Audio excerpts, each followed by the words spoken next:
why couldn't the Gush Katif camp win? There were huge protests.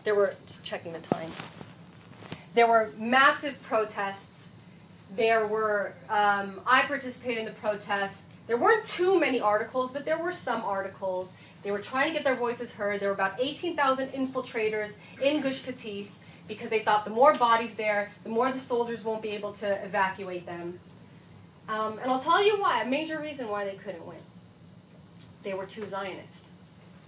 Because most of them were religious Zionists.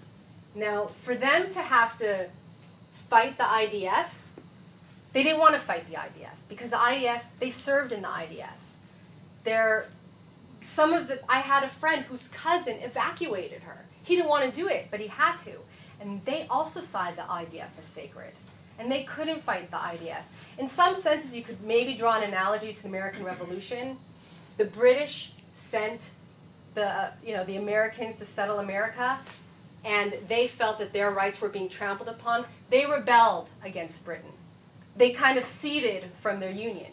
Now, for the Jews of Gush Katif to have to maybe fight for their lives there, they'd have to completely unidentify with the IDF, unidentify with the state, and they couldn't do it. I mean, I remember standing and one man was saying, I can't tell an IDF soldier to refuse orders because they're going to fight for me in Egypt, and I don't want them to refuse orders in Egypt. So most of the people in Gush Katif didn't want soldiers to refuse orders. There were those that took the position that this is anti-Torah, this is not ethical, it is an immoral order, and they should refuse orders.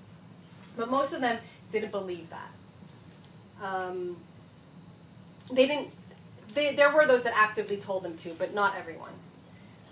They were also very loyal to the state. A lot of their loyalty has crashed down right now. Some of those who are most suspect of the institution of the Jewish state are the people who were the most Zionistic, who settled Gush Katif for the sake of the Jewish state. But also here's another reason why they couldn't fight it. They were sent there by the state. They felt beholden to the state.